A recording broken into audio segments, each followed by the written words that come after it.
occupational therapists in general help people get back to the things that they want to do, essentially. Sort of a Swiss Army knife of the healthcare system in a lot of ways. We cover a lot of fields. And so because we're able to do a lot of different things in our work, we're able to tackle a lot of areas that we see with our clients.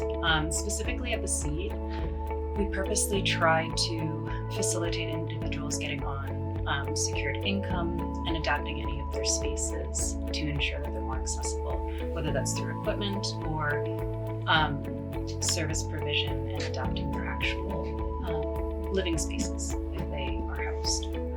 So a lot of what we base our service provision on is actually functional cognitive assessments. So looking at how people function in their day-to-day lives in relation to their cognition, because as we know, poverty impairs cognition. A lot of our clients have traumatic brain injuries from living on the streets, and they've been underserved for a long period of time. So we try to provide that service that will oftentimes be able to flag them to get on sustained income, such as DASH.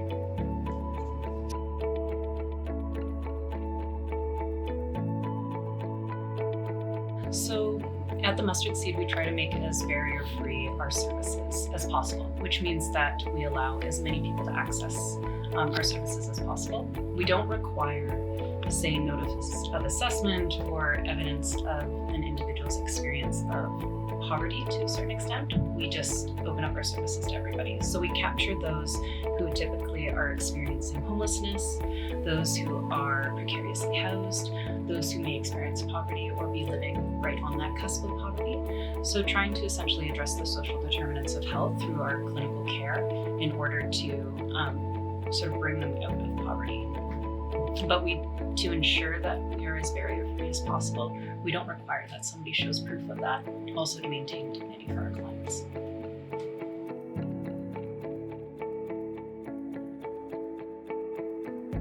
So in terms of OT, we do a lot of equipment provision through something called AADL, which can include walkers, or we don't really do wheelchairs as much. We can refer to specialized services for that, as well as any adaptive equipment that can be used in the home.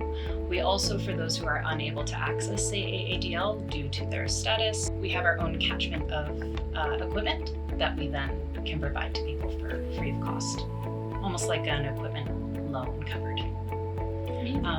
And then we also do the cognitive assessments that I mentioned before. We do appropriate referrals. We support the FASD clinic, so the fetal alcohol spectrum disorder. They provide a lot of the functional assessments that can support somebody receiving a diagnosis in our adult FASD clinic.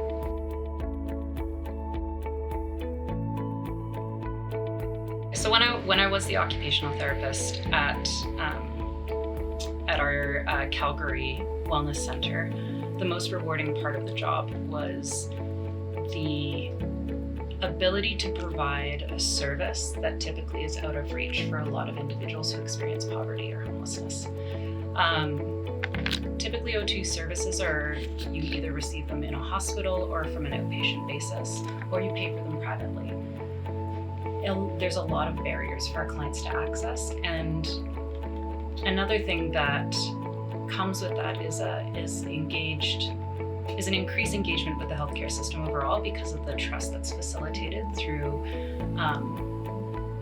our client interactions, if that makes any sense. So clients come in, they may not have engaged with our healthcare system in a very long time just because of different treatment or inability to access.